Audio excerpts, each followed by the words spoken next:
nkuko nari maze kuba ndabibabwira rero tuze twinjirira amakuru yacu yo ku runo munsi tuyabandanirize ndavuga mu gihugu cy'Ubwongereza bariko barakina ndavuga Premier League journée yabo ya 34 matches zariko zirabandanya ndavuga hagati ya ekipe ya Liverpool ndetse na ekipe ya Everton yari cyo bita Merseyside derby matches zigiye zinakomakomeye zimwe mu maderby zigiye ziteranye n'ubwoba imwe muri derby igiye nda kuba ibamwo ibintu bigiye bitandukanye canke abona ko bari match ikomeye utitaye kuri classement ya buri equipe canke utitaye kuri classement equipe imwe muri bo iba igenda ifise yaba equipe ya Liverpool yaba equipe ya Everton. Liverpool bari mu kibanza ca kabiri n'amanota 78 mu gihe equipe ya Everton bari mu kibanza ca 16 n'amanota agera kuri 20 nangahe 30 hariya ubwo baza gukina ubwo rukino match iraza kubitangura yari kirabera kuri Goodison Park yari match imeze neza cyane ku kibuga ca Everton ubona ko umuhagarikizi hagati mu kibuga yari uwo bita Andrew Madri umusaza kabisa kuva mu gihugu cy'Ubwongereza abantu barenga ibihumbi 38 nibo bari bitabiriye ndavuga ubwo rukino ndavuga hagati ya Everton ndetse na equipe ya Liverpool mu citwa Merseyside derby ibintu bigenda bimeze neza cyane ku mukenyero wa bane umwe niwo uwitwa Sunday yari yatanguje Jordan Pickford mwiza nk'ibisanzwe Ben Godfrey Jacob Tarkowski Jared Braithwaite ndetse n'uwitwa Vitality Michaelenko Jack Harrison Idrissa Gana Gueye James Garner ndetse n'uwitwa Dwight McNeil Abdoulaye Doucouré ndetse n'uwitwa Dominic Calvert-Lewin nibo bariko bararondera ibitsindo mu gihe bane batatu kwande kwa Jurgen Klopp Alisson Becker Andy Robertson Virgil van Dijk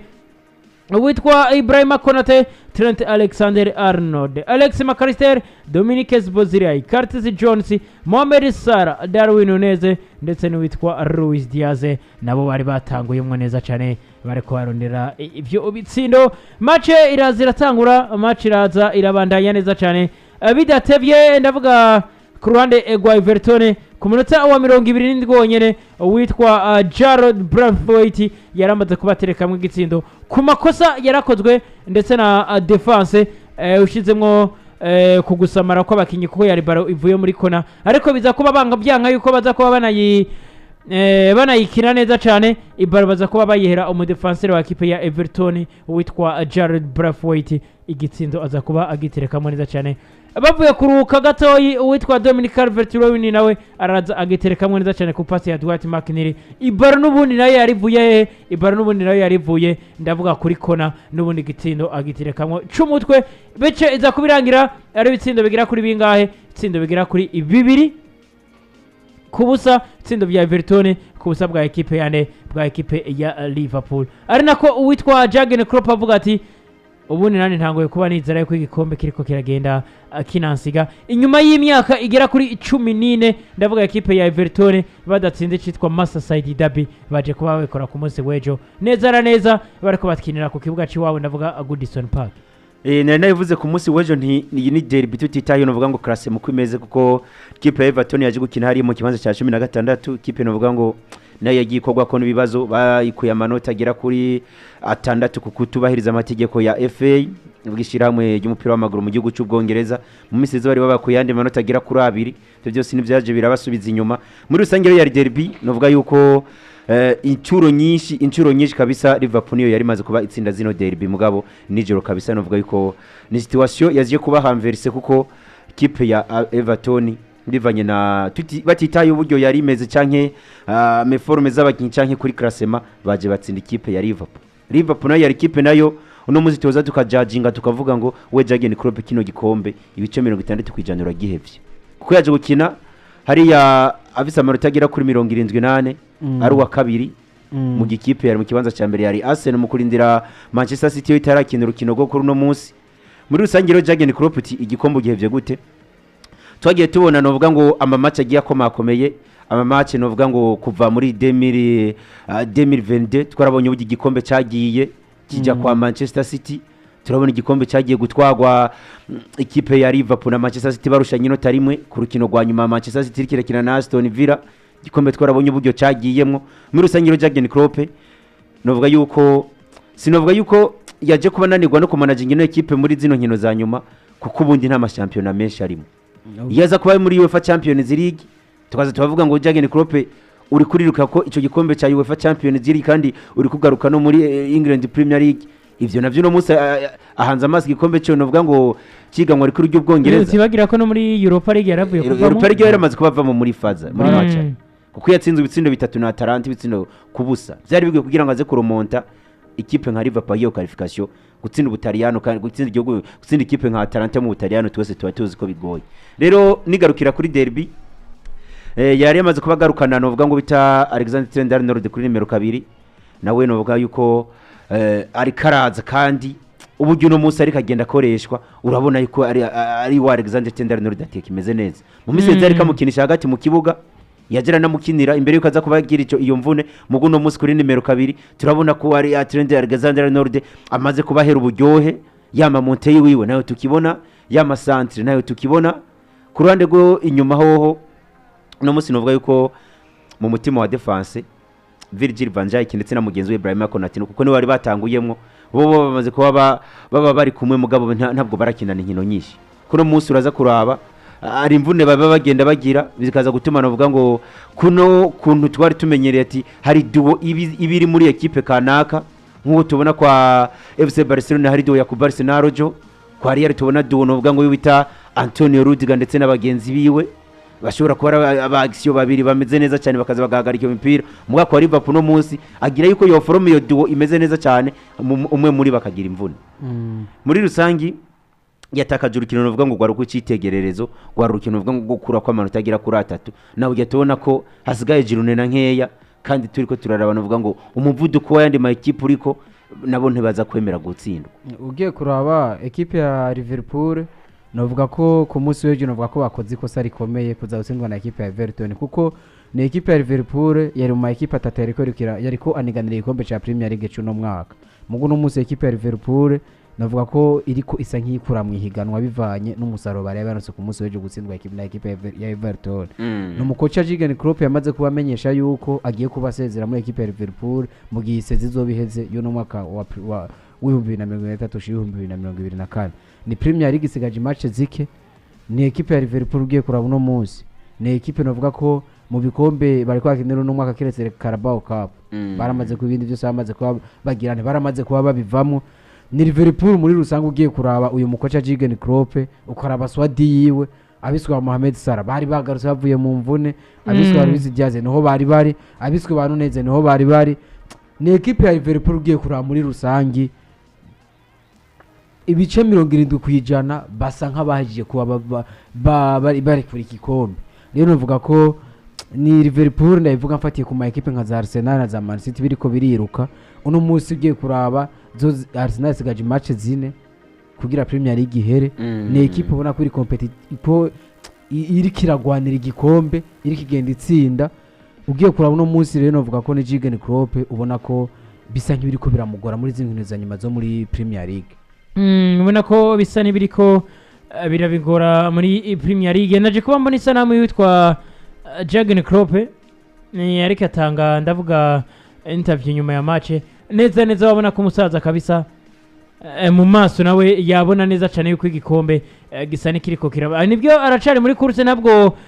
arahebura burundu kuko afite amanota 78 nyuma yiwe hari Man City n'amata 73 ariko Man City nayo ifite ico kirarana ibyo birarane bigera kuri 2 ibyo birarane bigera kuri 2 Arsenal imbere yabo irabarusha amanota agera kuri 3 kandi barabona neza cyane yuko course barimo ntabwo iza kuba ari course yoroshe ku buryo baza kuba bisanga aborohewe canke boza kugaruka binagiye binatandukanye nabo nyine muri weekend bafite match itoroshe bafite equipe ya West Ham equipe nayo kunze kubigorana bifite aba Michael Antonio aba Lucas Paqueta equipe ba James Ward-Prowse equipe igorana cyane abaraza kuba batana mu mutwe na equipe ya West Ham ariko ni equipe yane equipe ya Liverpool cyane baza ko gutakaza match ku munsi wejo nawe byaje kuba binamwereka yuko uwitwa Jurgen Klopp igikombe kimwe yabahaye ndavuga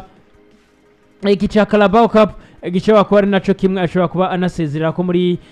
equipe ya Liverpool ubuherutse yari yaje aravuga ati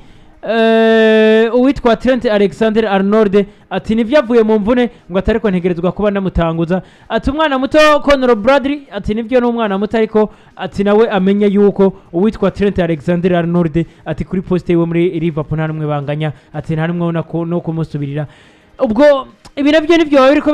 birakreya icuka kibi ndavuga kuri Jurgen Klopp ndetse n'abasore biwe kuko waje kuraba Trent Alexander Arnold yaravuye mu mvune gucumuzana nko kuri match nk'iyi ndavuga match ifisanje nini kuko ku munsi waje nabigaretse ko kubona Apollo ndetse na Renike ndavuga ati equipe ya Everton ati tibagira ko equipe nayo nivyo niri kiragwana nkuko Liverpool kiragwana ku gikombe atari ko equipe ya Everton nayo irabizi neza cyane yuko ivyiri kiragwanira biruta kanini ivyo equipe ya Liverpool kiragwanira utitaye ko ari derby ati wibike ko equipe ya Everton nayo irabizi neza ko gutakaza match ku munsi wejo biraza ko babashira mu bibazo bikomeye biraza bibashira kuri pressure ku yandi ma equipe nk'izi za Luton Town ziri nyuma za Nottingham Forest ariko ati nabo baraza ko baroshiramo ingufu nyinshi kuko barabizi yuko hari ya anye muri wa murongo utukura wa murongo equipe yose itifuza kuja munsi yawo barawuzi ko baburi hejuru kandi baburi hejuru ku mangetengete baraza baravuga bati natwe ndaravuga ati hano ati equipe ya Everton ishobora gushiramwo ingufu mutari mwiteze ko nayo yoshiramwo ati kazigagirane igatsinda match mutari mubyiteze ko yotsinda match ni navyo byaje ko babinaba rero kuza gushiramwo aba Trent Alexander Arnold abasore bari bavuye mu mvune ubona ko batari babe physically fit ubwo nubona ko byari bikwiye ko umwana muto wa Conor Bradley nawe yarakwiye kuba kina kuko nigiye yakina twabonye yerekana urwego rumeze neza cyane n'uwitwa Ibrahima Konate ubundi nawe nyine yaravuye mu mvune muri rusange nawe yicanze bita Jurgen Klopp kuko yaramaze kubona nibyo umwana muto Conor Bradley uburyo ari kagenda kinamwo nawe yaramaze kuba atangura gufatisha nuvuga ngo uyinjira muri systeme y'umumenyereza ko umusigiye kura ku nimero kabiri na kana gatuka ariko kagenda gakina neza cyane ndetse na mugenzi we Ibrahima Konate yari karagenda nawe ari mu mvune mugabo ukaza kuraba mugenzi we Kwansa no yari kagenda kirishwa yarazi yiko agiye gora na equipe iza kumutsa ku gitutu equipe itaza kwemera gutsindwa derby equipe bavuga ati reka bivanye na historique yacu canke uku gukebana twagiye tugiriranira tugomba kuza tugahagarara nka Everton tukababuza ivyo bintu muri ko murarondera amanota 3 kandi twabibonye babikoze ikosa rero yakoze no gufata abasore bari bavuye mu mvune atana match na zitatu basi yaramaze kuba bakinisha abatanguza kuri match nk'iyi yeza gufata basi umwana Conor Bradley akamuhereza iyo minota mike yari kubona 60 basi akavuga ati tangura mu kibuga mu gihe bita Alexander Trent Arnold aze kuza kosorera ku byo wewe wishi cyane yari kuza kanabyitwaramo neza bikaza kumuvira mu bita Alexander Arnold nawe adakinishwa no mu mutima wa defense twabibonye novuga ngo ikosa ryabonetse mu gitsindo cya mbere nyimbo nabyibuka bari bagize muri probable lineup twari twabonye ko haza kubatanguramwo uyu Jarrell Kwanza ariko muri lineup yaje kubisohoka ndavuga imbere ya match twaje kuba tubonamwo uyu